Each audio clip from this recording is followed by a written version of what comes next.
महाशय क्या काम करता है? भोजन को ग्रहण करता है। तो 7 से 9 का समय अर्थात हमारा प्रातः राश का समय हो जाता है। उस समय में भोजन करना चाहिए। और कितना करना चाहिए? नाश्ते में कितना करना चाहिए जी, कोई बताए? एक रोटी, एक कटोरी। और कोई? पेट भर के खाना चाहिए। इनके लिए भी एक बार हम तालियां बजाएंगे। वास्तव में जैसे ही सूर्य उदय होता है तो हमारी ब्रह्मांड की अग्नि भी जल जाती है और हमारे शरीर की अग्नि, जिसको जठराग्नि कहते हैं, वो भी प्रज्वलित हो जाती है। तो जब अग्नि प्रारंभ हो, अच्छी हो, तो भोजन अच्छा बनेगा कि जब अग्नि शांत हो जाए तब भोजन बनाओगे तो अच्छा बनेगा? जब अग्नि प्रज्वलित होती है तो भोजन अच्छा पकता है। वैसे ही शरीर है, यथा ब्रह्मांडे तथा पिंडे। जैसे ब्रह्मांड में है वैसे ही हमारे इस पिंड में, शरीर में। तो उस समय हमें भोजन करना चाहिए। और जैसे माता जी ने बताया कि भरपेट भोजन करना चाहिए। अब करना क्या चाहिए वो भी एक विषय है। भरपेट तो समझ लिया, करना है, लेकिन क्या करना है? तो कहते हैं 3 प्रकार की रसोइयां इस संसार में है। पहली रसोई भगवान की रसोई, दूसरी रसोई हम इंसान की रसोई, और तीसरी रसोई शैतान की रसोई। 3 प्रकार की रसोइयां हैं। तो कहते हैं कि प्रातः काल, क्योंकि भगवान को याद करना है, तो प्रातः काल जो भोजन करना है वो भी उस परमेश्वर की बनी रसोई का ही करना है। परमेश्वर क्या बनाता है अपनी रसोई में? अलग अलग प्रकार के फल, अलग अलग प्रकार की सब्जियां, सलाद के रूप में खाई जाने वाली सब्जियां। तो जो नेचुरली, प्राकृतिक रूप से भगवान उनको पका के देता है।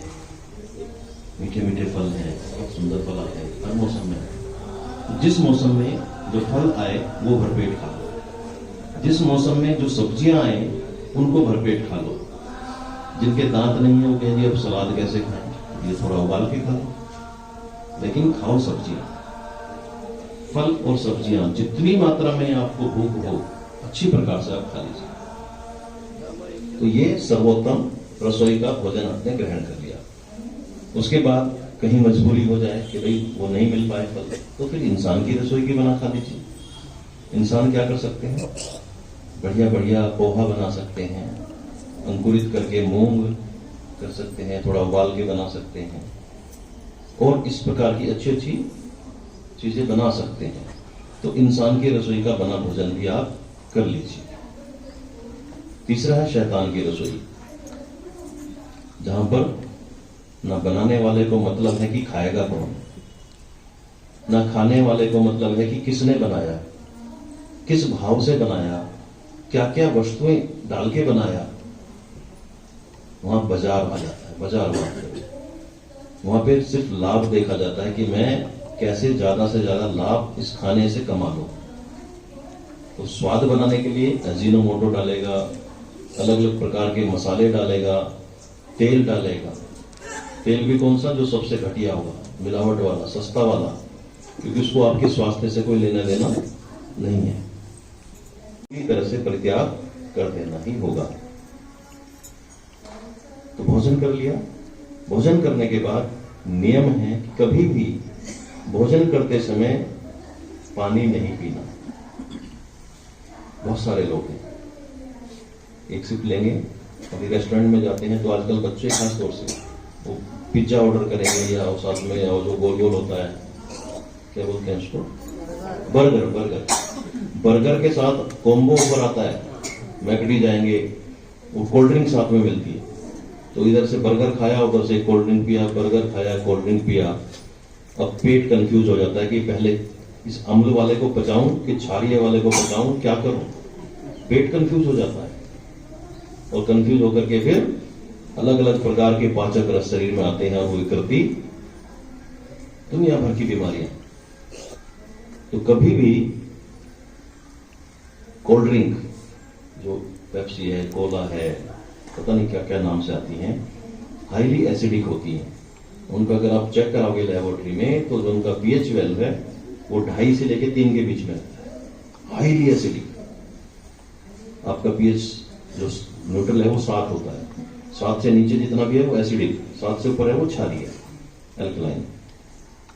तो 2.5 पीएच, जो 7 पीएच बैलेंस होना चाहिए वो 2.5 का आप ले रहे हैं, 2.5 पीएच का, तो शरीर में कितना जाके वो खलबली मचाने वाला है।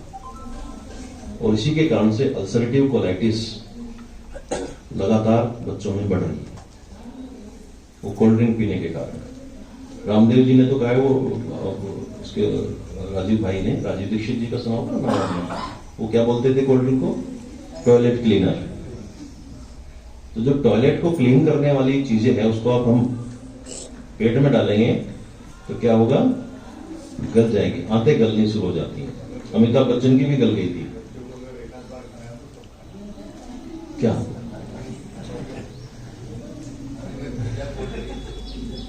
जहर जब खाने का मन हो तो खा सकते हो।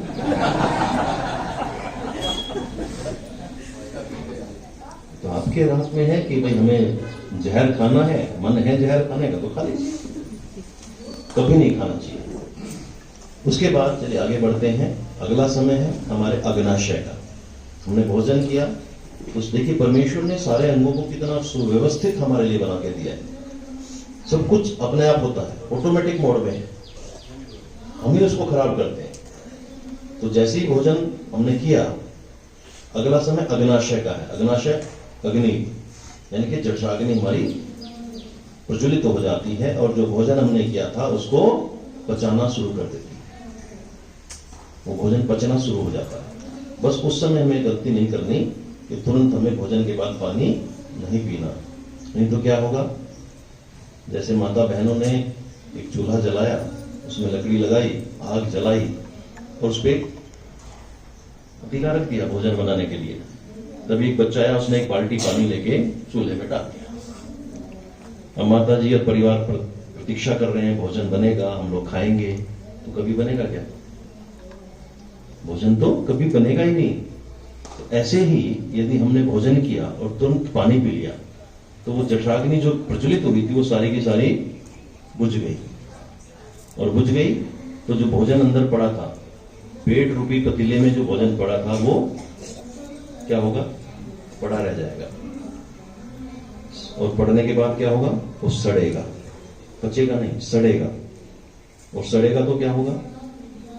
जहरीली गैसें बनेंगी, अलग अलग जहरीले तत्व बनेंगे, जिनको आज की मॉडर्न भाषा में बोलते हैं कोलेस्ट्रॉल, बोलते हैं ESR, ट्राइग्लिसराइड, LDL, VLDL आदि आदि आदि। आज की मॉडर्न भाषा में हम जहर को यही बोलते हैं। और जिसका कोलेस्ट्रॉल बढ़ जाए, जिसका LDL बढ़ जाए, VLDL बढ़ जाए, जिसकी ट्राइग्लिसराइड बढ़ जाए, जिसका ESR बढ़ जाए, तो क्या कहते हैं जी? फिर एडमिट हो जाओ। तो हमें वो काम नहीं करना। एक गलती से होता है, भोजन के तुरंत बाद पानी पी लेने से। अच्छा, पानी की आवश्यकता ही क्यों पड़ती है भोजन के समय? कभी सोचा है? फीका लगता है। अच्छा, तीखा लगता है तो तीखा बनवाओ ही क्यों? मम्मी से बोलो कि तीखा मत बनाओ, कम मिर्ची डालो।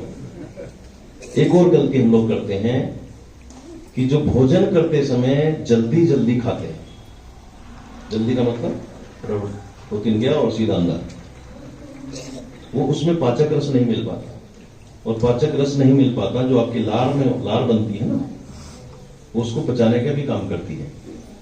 तो जब लगातार खाएंगे, जल्दी जल्दी खाएंगे, भोजन को पूरा चबाएंगे नहीं, तो उसको गीला करने के लिए बाहर से आवश्यकता पड़ेगी, क्योंकि अंदर जाने के लिए तो गीला ही चाहिए।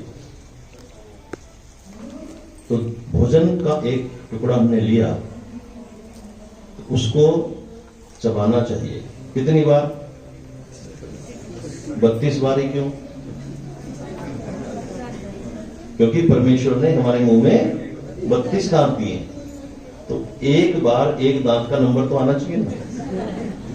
तो इसलिए कहते हैं 32 बार ही हमें भोजन को चबा के तब अंदर खाना चाहिए। ऐसे खाएंगे तो कभी बीमारी, पेट की बीमारी तो नहीं होगी, गैस नहीं बनेगी, कब्ज नहीं होगा। एक चीज को ठीक करने से हजारों चीजें ठीक हो जाएंगी।